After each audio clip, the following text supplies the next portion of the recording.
మన Telangana gaming act ప్రకారం online కానీ ఆఫ్లైన్ కానీ ఎటువంటి రకమైన బెట్టింగ్ కానీ ఇక్కడ పర్మిషన్ లేదు.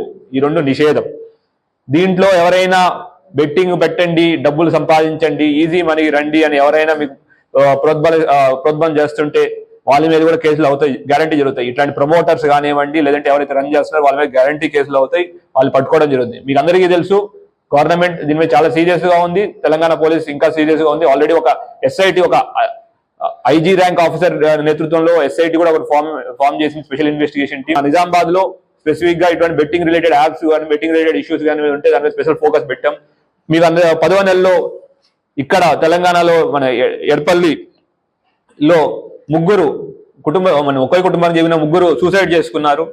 దాన్ని మళ్ళీ మేము సూసైడ్ నుంచి తీసి అబేట్మెంట్ ఆఫ్ సూసైడ్, తర్వాత అటెంప్ట్ మర్డర్ కేసుల కింద తీసుకొచ్చి ఎవరైతే బెట్టింగ్ యాప్ వాళ్ళు కూడా ఎందుకు అంటే బెట్టింగ్ కూపన్ లో పడి వాళ్ళు అప్పులు చేసి వాళ్ళ ప్రాణాన్ని వాళ్ళు తీసుకున్నారు.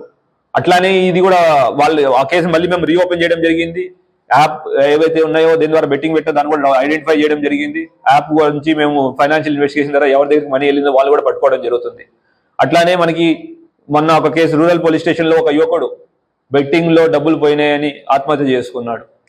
ఇట్లాగా ఆత్మహత్యలు చేసుకోవడం చాలా కలిసివేస్తుంది. యువత మంచి భవిష్యత్తు ఉన్న యువత, ఎంతో బంగారు భవిష్యత్తు ఉన్న యువత ఈ బెట్టింగ్ వలలో పడి వాళ్ళ ప్రాణాలు పోగొట్టుకుంటున్నారు.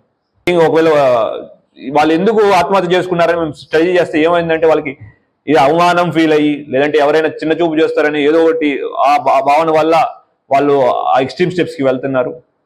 ప్లీజ్ పోలీస్కి ఇంటిమేట్ చేయండి. ఎటువంటి ఇందాక కేసుల్లో కూడా మేము ఎక్కడ ఎవరైతే విక్టిమ్స్ ఉన్నారో వాళ్ళ పేరు ఎక్కడ డిస్క్లోజ్ చేయట్లేదు. ఫర్ వెరీ మెయిన్ రీజన్ వాళ్ళ యొక్క ఐడెంటిటీని కాపాడాలి.